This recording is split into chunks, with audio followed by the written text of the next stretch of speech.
এক দুইজন নয়, একেবারে 179 জন যাত্রী সহ হাইজ্যাক হয় ভারতীয় এই বিমান 1999 সালে 24শে ডিসেম্বর। ঘটনাটি ঘটেছিল IC 814 বিমানের সঙ্গে।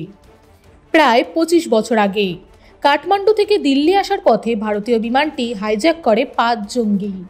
ভারতীয় আকাশসীমায় প্রবেশ করলে হঠাৎ যাত্রী আসন থেকে 5 জন উঠে রিভলভার ও গ্রেনেড নিয়ে চিৎকার করতে শুরু করে। তাদের মধ্যে একজন শটান ককপিটে ঢুকে ঘোষণা করে যে বিমানটি হাইজ্যাক করা হয়েছে। সেই 5 জঙ্গি পাকিস্তানি বলে চিহ্নিত করেছিল বিদেশ মন্ত্রক। তারা ছিল ইব্রাহিম আথার, আখতার সৌদ, সানি আহমেদ কাজী, জহুর মিস্ত্রি এবং সাকিব। এই ঘটনায় আতঙ্কিত হয়ে পড়েন যাত্রীরা, অনেকে কান্নাকাটিও শুরু করেন।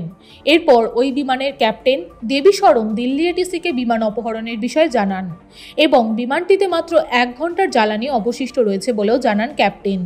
তৎকালীন প্রধানমন্ত্রী অটল বিহারী বাজপেয়ীকে তৎক্ষণাৎ জানানো হয় এই অপহরণের বিষয়ে।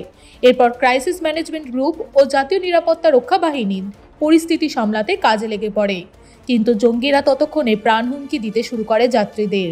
বিমানের ক্যাপ্টেন বাধ্য হয়ে জঙ্গিদের নির্দেশ মতো বিমান চালিয়ে নিয়ে যান।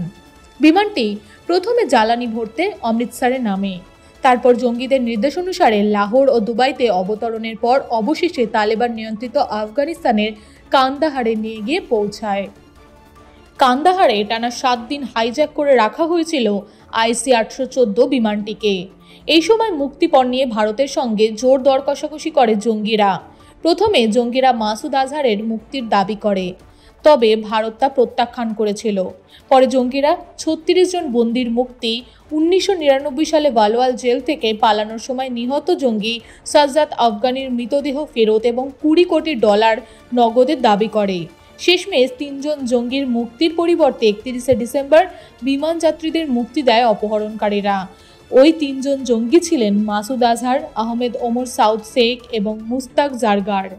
এই ঘটনার পর অন্যদের মতো আর সামনে আসতে দেখা যায়নি মুস্তাককে।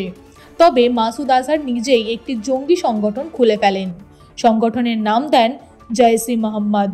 2001 সালে ভারতের সংসদ ভবন এবং জম্মু ও কাশ্মীরের বিধানসভা হামলার পিছনে ছিল এই মাসুদই। 2019 সালে পুলওয়ামা কাণ্ডেও মাসুদেরই হাত ছিল। সম্প্রতি পহেলগাঁও কাণ্ডের পর ভারতের অপারেশন সিঁদুরে জৈশ-ই-মোহাম্মদের ঘাঁটিতে আক্রমণ করে ভারত। এই অভিযানে মাসুদ আজহারের সহযোগী ও পরিবারের সদস্য সহ 14 জনের মৃত্যু হয়েছে। মাসুদের ভাই আব্দুল রাউফ আজহার যে ইহুদি সাংবাদিক ড্যানিয়েল পার্লের অপহরণ ও হত্যার পিছনে ছিল, তারও মৃত্যু হয় ভারতের অপারেশন সিঁদুরে।